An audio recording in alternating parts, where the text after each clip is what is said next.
Hello sa inyo mga kasari, good morning. Welcome back to my YouTube channel. Isang sobrang maulan na umaga po sa inyong lahat. Halos magdamag yata mga kasaring umuulan dito sa aming lugar. Hindi ko alam kung merong bagyo pero sabi bali-balita. Hindi kasi ako natingin pa or nanonood ng balita pa mga kasari, kaya hindi ko alam kung ano bang status ng weather, kung may bagyo ba, low pressure area, hindi ko pa alam.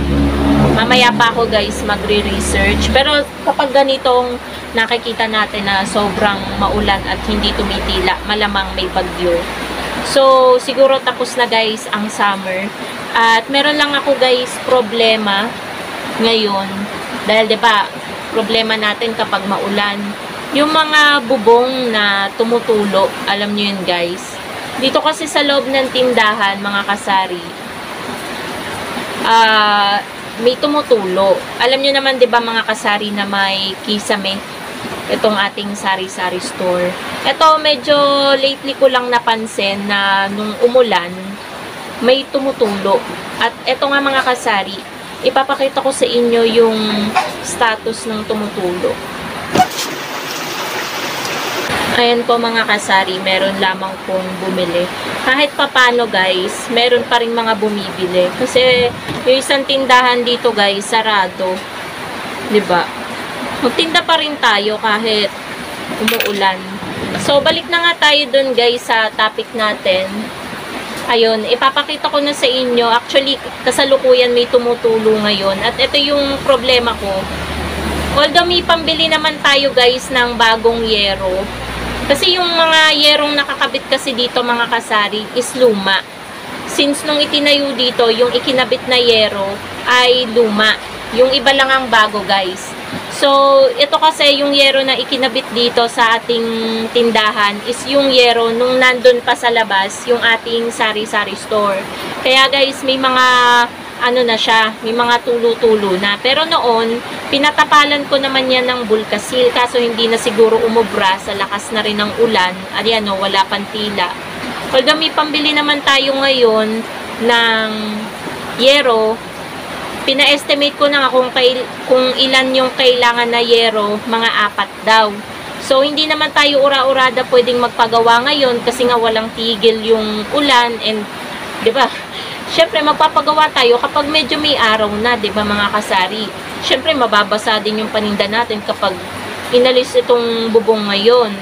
So, hindi pa natin alam kung kailan pa magagawa itong bubong kasi nga, umuulan pa, parang wala pa yatang balak tumila. Ito parang magdamag na ang umuulan dito. So, ngayon guys, ipapakita ko na sa inyo, medyo nilalaksan ko lang yung boses ko kasi ang lakas ng ulan sa labas. Papakita ko sa inyo yung damage talaga nung tulo dito sa ating kisame. Ngayon guys, pakita ko na sa inyo. Dito sa side na to guys, merong tumutulo. Actually, ayan nga oh. Basa dyan. May tumutulo talaga dito. Ayan guys, makikita nyo yung basa sa ating plywood. Ayan oh. Medyo malawak yung pagkabasa ng ating plywood. Hindi lang yan guys, pati dito. Ayan o. Lumulusot yung tubig dito. Pababa. Kaya nga tinanggal ko guys yung yun o, yung papel para sa GCash. Yung tinginan ng kung magkano yung charge.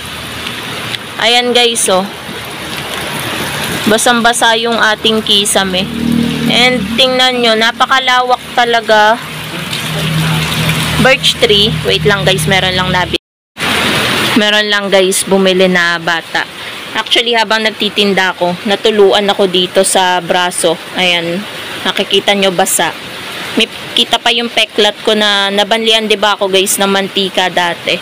So, actually, ayun nga. Dito na tayo, move on na tayo dito. Ayan.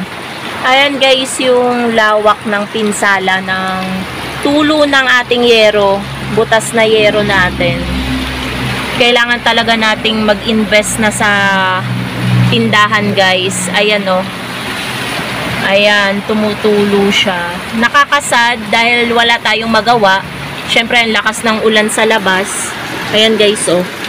Napakalakas ng ulan. Wala tayong pwedeng gawin kundi magstay dito sa loob ng tindahan at magtinda, tsaka na lang natin solusyonan yung problema na ito sa ating bubong kapag medyo tumila na. Talagang magpapabili agad ako ng yero. So, buti na lang meron tayong na-save na konti, na natira pang pera. So, doon tayo kukuha guys, doon sa na-save natin na pera. Actually, ang dami nang tumutulo dito, oh, banda. Ayan. Papaano ko na lang guys na hanggang doon yung yero. Kasi, medyo apat naman yung yero. Ano yun? Magic sarap. Magic sarap. Ayan guys, ito yung benta natin. Isang magic sarap at 5 gummy. Bumili kanina yung mama niya. Kaso nakalimutan siguro magic sarap. Ang binili kasi nung mama niya is itlog, tuyo. Yan yung mabebenta ngayon mga kasari, tsaka noodles. Pansin ko, ganyan talaga yung mga mabebentang items guys. Yan talaga kapag umuulan. Noodles, tuyo, at itlog. Yan po yung tatandaan po natin parate. So, 'di ba kahit umuulan mga kasari, sunod-sunod yung bumibili sa atin. Kaya super thankful talaga ako sa aking mga suki at mga customer. So, hindi ako guys maglalabas ngayon ng siomai at siopaw. Syempre, napakasama ng panahon at wala naman masyadong bumibili. So, ayun nga guys, so may tumutulo din dito. Ang daming tumutulo. 'Di ba? Akala nyo guys, perfect yung tindahan ko. Pero dito sa parting to guys, ayun, thankful naman tayo dito sa bandang kalahati. Ito kasi yung pinakakalahati niya, ayan oh. Wala naman tumutulo. Dito lang talaga. Ayan oh. Sabi, kapag pinabayaan ko pa yan, babagsak daw yung kisame, 'di ba? Mas malaking gastusin pa yun, guys, kapag nasira yung kisame natin dahil mahal ang kahoy, mahal ang plywood. Napakahirap kapag yan ay pinabayaan pa natin. Kaya aksyonan agad natin, guys, kung ano man yung mga sira sa ating sari-sari store, 'di ba? Mag-invest tayo sa ating tindahan. So, yan lang naman mga kasari ang update ko sa inyo. So, ang kinain ko na lang ngayong breakfast, ngayong umaga ay ininit na pansit na niluto ni partner kahapon. 'Di ba birthday ko kahapon, guys. So, masarap naman niyang kainin. Kanina kumain na rin ako ng cake. So, okay na yun na breakfast natin. Pansin nyo, medyo madilim guys dito. Kinakabahan kasi ako kapag ganyang napakalakas ng ulan at walang tila-tila na nagaganap, baka mag-brown out. Kaya, china-charge ko na yung ating mga emergency light. Kasi baka mamaya, kapag madilim na sa gabi, biglang mag-brown out.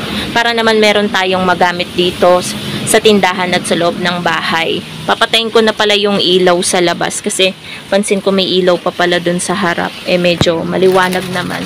Patayin na natin, guys. Kasi, para makasave din tayo ng electricity. Mahal ng kuryente. Pero tingin ko guys, mumura ng kuryente kasi malamig na. So, yan lang naman mga kasari ang ganap dito sa tindahan at update dito sa Sari-Sari Store ngayong araw ng Sunday. Happy selling po sa inyong lahat and keep safe po sa inyong lahat mga kasari. Bye!